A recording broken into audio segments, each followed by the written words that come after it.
Bismillah, alhamdulillah, wa salatu wa salam ala sayyidina wa maulana rasulillahi sallallahu alayhi wa sallam wa ba'd. Dans cette vidéo, nous allons répondre, Inch'Allah ta'ala, à une question: pourquoi les symptômes s'augmentent après la séance de la ruqya. À savoir, au début, c'est que ça, c'est parmi les symptômes de possession.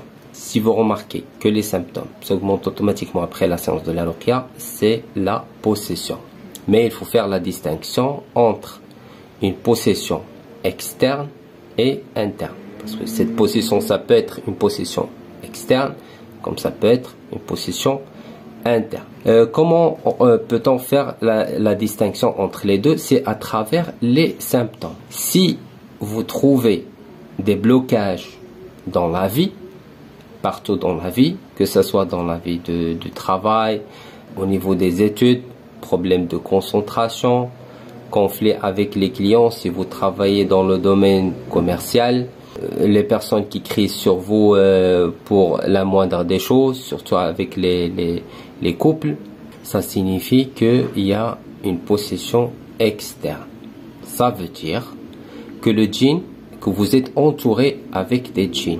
Ces djinns-là, c'est eux qui créent des conflits là où vous partez, là où vous êtes. Par exemple, si vous êtes par exemple un agent commercial, le moment où vous parlez avec un client par téléphone pour passer une commande ou passer l'affaire, il est en train d'écouter ce que vous êtes en train de faire, négocier le prix et tout.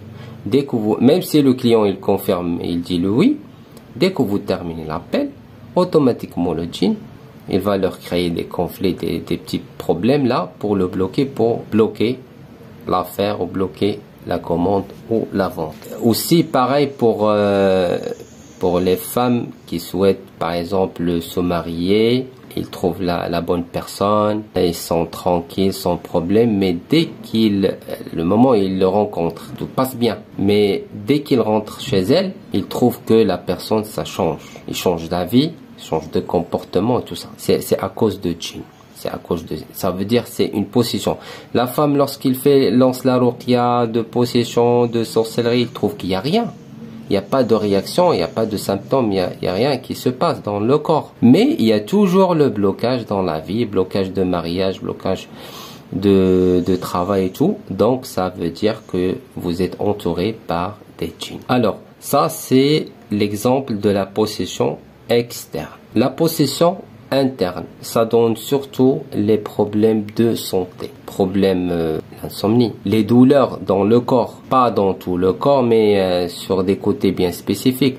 À savoir que si vous là où vous avez les douleurs, c'est là où le djinn il est installé, c'est là où il y a les nœuds, c'est là où il y a la sorcellerie. Migraine, pas tous les types, mais surtout les douleurs dans la tête qui se déclenchent après le fajr et après la prière de l'asr, comme j'ai déjà mentionné, parce que c'est la période où les sorcières ils renouvelent la sorcellerie, créent la sorcellerie. Constipation aussi, ça veut dire qu'il y a une possession, un djinn installé dans le ventre, les intestins, sorcellerie mangée, des nœuds de sorcellerie mangée, etc., etc.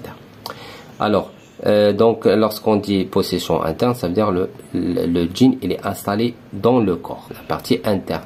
C'est pour ça crée des problèmes. Lorsque vous lancez la ruqya, vous commencez un traitement, ça dérange le djinn qui est dans votre corps, dans la partie interne. C'est pour ça crée des douleurs dans le corps, fatigue, colère, problèmes de santé, des douleurs et tout. Donc ça veut dire qu'il est dans le corps. Par contre, la possession interne et externe, une fois on commence le traitement, ça déclenche les problèmes dans notre vie, d'accord? Ça c'est pour faire la distinction entre les deux, avant de passer au traitement. Alors, lorsque vous remarquez ces symptômes-là qui s'augmentent, ça veut dire que le djinn il est en colère. Pourquoi il est en colère? Parce que le moment que vous lancez la ruqya, vous boire de l'eau coranisée, faire le massage ou autre, vous avez détruit tout ce que le djinn il a créé pendant des années, des mois. C'est normal, il va se mettre en colère, il va se manifester, se venger sur vous, etc. Donc, là maintenant, le djinn il est en colère, il commence à vous créer des blocages dans la vie, problèmes de santé et autres. D'accord? Qu'est-ce qu'on va faire? on va passer au traitement. Qu'est-ce qu'il y a dans le traitement? Si le djinn est en colère, on doit lire les versets de quiétude et sérénité. Ayatus sakina, ayatul tuma'ninati was sakina. Comme ça, c'est pour calmer le djinn. Il va se calmer, il ne va pas vous créer des blocages. Il y a 6 versets de quiétude et sérénité, ayatus sakinati wat tuma'nina, ainsi que surat at-tawbah. Je vais lire tout d'abord les 6 versets de ayatus sakina. أعوذ بالله السميع العليم من الشيطان الرجيم وقال لهم نبيئهم إن آية ملكه أن يأتيكم التابوت فيه سكينة وقال لهم نبيهم إن آية ملكه أن يأتيكم التابوت فيه سكينة من ربكم وبقية مما ترك آل موسى وآل هارون تحمله الملائكة إن في ذلك لآية لكم إن كنتم مؤمنين ثم أنزل الله سكينته على رسوله وعلى المؤمنين وأنزل جنودا لم تروها وعذب الذين كفروا وذلك جزاء الكافرين إلا تنصروه فقد نصره الله إذ أخرجه الذين كفروا ثاني اثنين إذ هما في الغار إذ يقول لصاحبه لا تحزن إن الله معنا فأنزل الله سكينته عليه وأيده بجنود لم تروها وجعل كلمة الذين كفروا السفلى وكلمة الله هي العليا والله عزيز حكيم هو الذي أنزل السكينة في قلوب المؤمنين ليزدادوا إيمانا مع إيمانهم ولله جنود السماوات والأرض